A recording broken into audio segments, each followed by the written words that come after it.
Deuxième délibération présentée par Monsieur Rouget.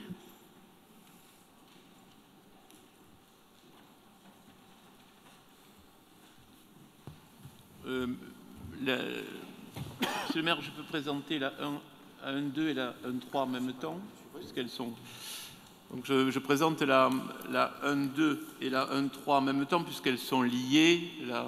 La 1.3 étant l'application de la majoration des 50% des indemnités de maire et de ses adjoints concernant les communes chefs-lieux de département et communes classées stations de tourisme.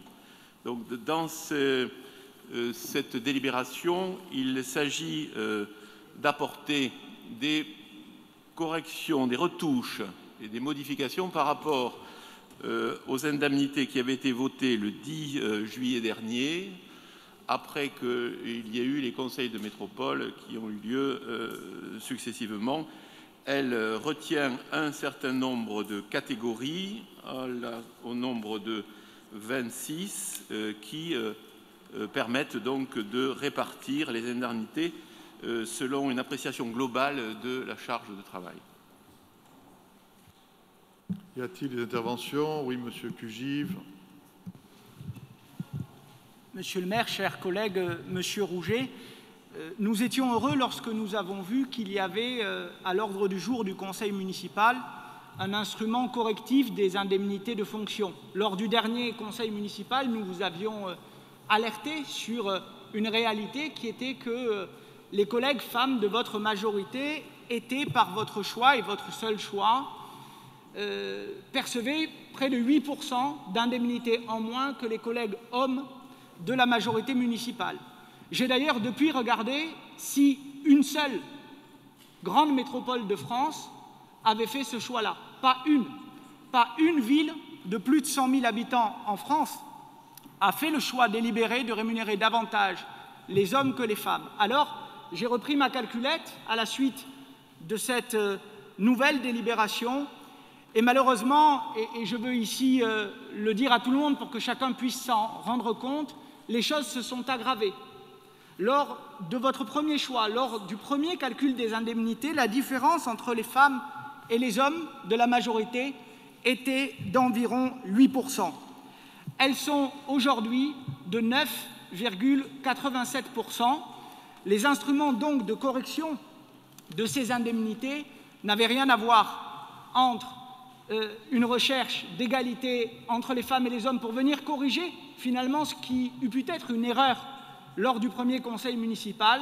Pire que cela, cela vient les augmenter. Pour cette raison, alors que nous nous étions abstenus, espérant que vous pourriez, d'ici le prochain conseil municipal ou grâce au conseil de métropole, venir corriger ces inégalités-là, cette fois, nous voterons contre cette délibération, ne pouvant accepter que par votre seul choix, les collègues de la majorité femmes perçoivent 10% d'indemnité de moins que les collègues hommes.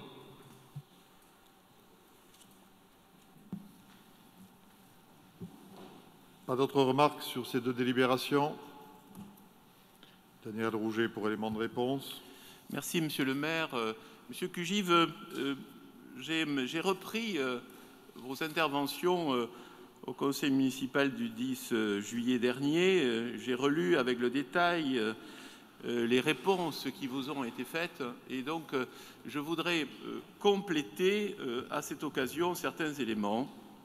D'abord des éléments de fait, en quelque sorte de calculette, mais pas uniquement, et ensuite des éléments d'interprétation et de méthode générale. Le premier point concerne le point d'indice, et si on veut regarder les 26 catégories, me semble-t-il qu'il soit nécessaire d'extraire de cela obligatoirement le maire lui-même et voire même le premier adjoint, car ce sont des situations qui sont très différentes et qui ne sont pas gérées de la même manière que celles où des adjoints et des conseillers avec ou sans délégation.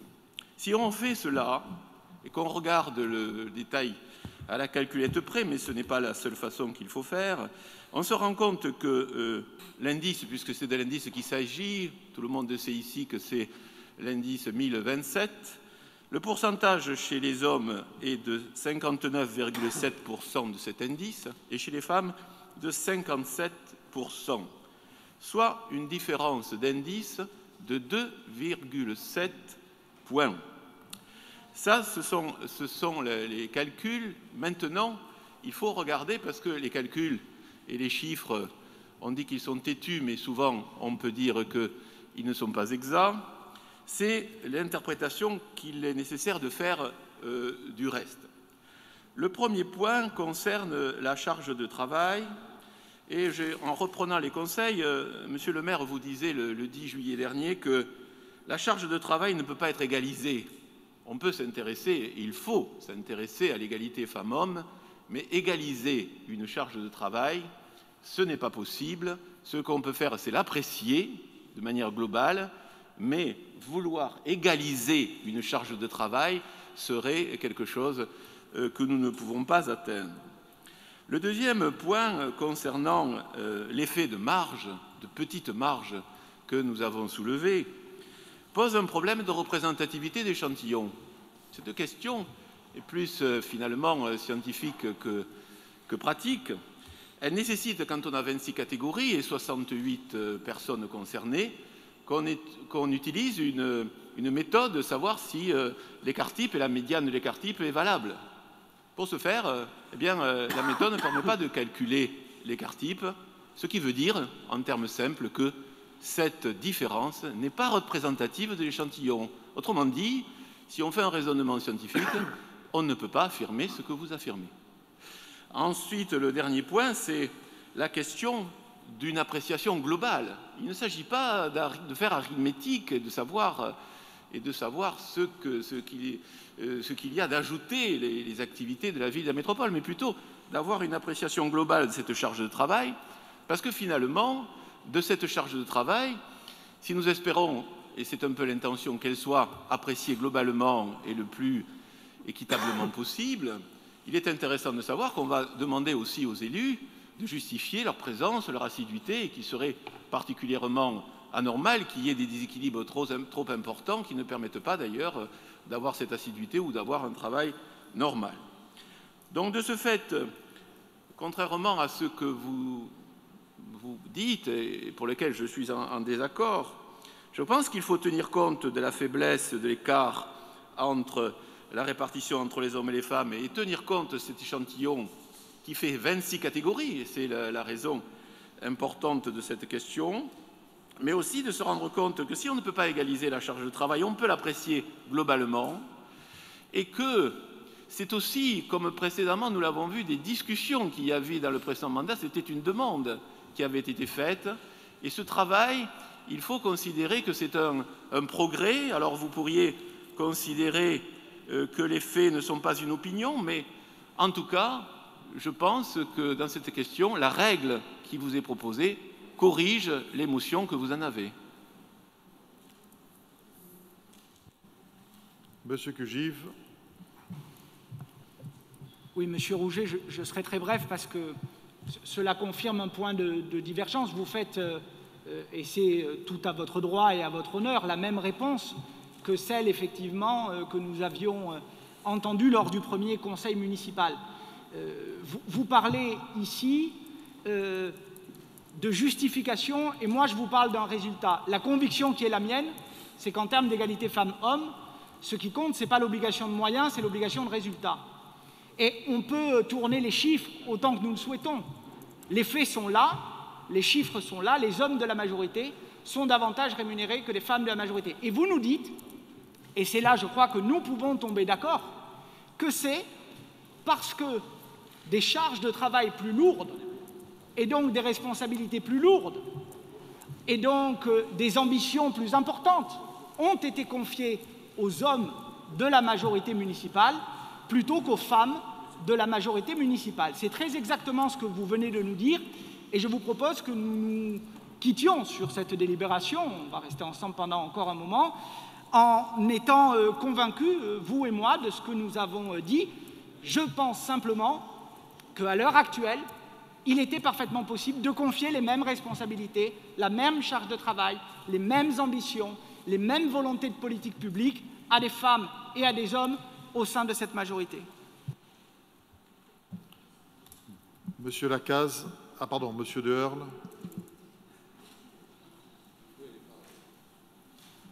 Pardon, Madame Morin.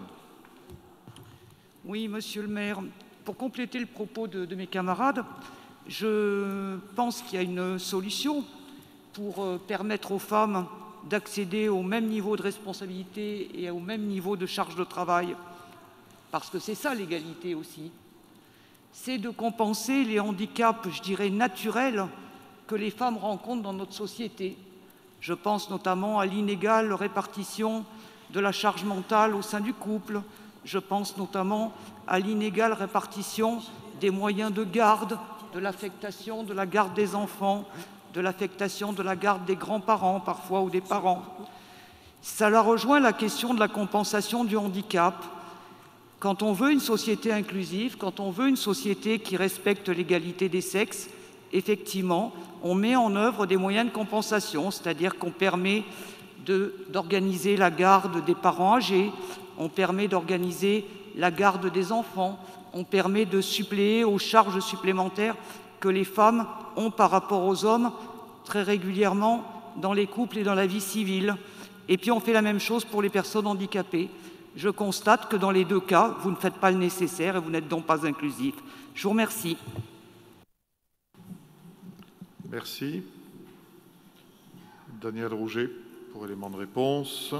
Merci à mes collègues de leur intervention qui montre l'intérêt que vous avez pour cette question.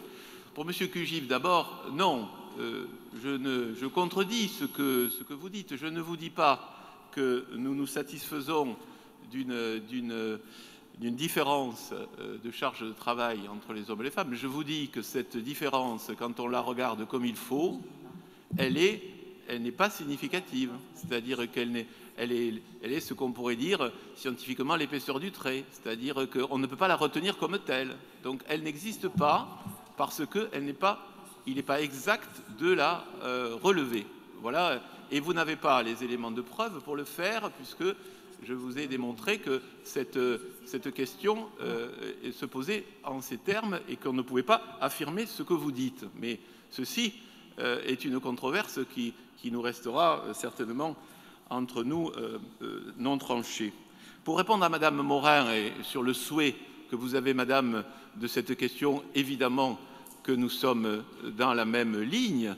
Simplement, les contraintes que nous avons pour exprimer ces compensations, il faut qu'elles aient un cadre légal et réglementaire que nous puissions suivre.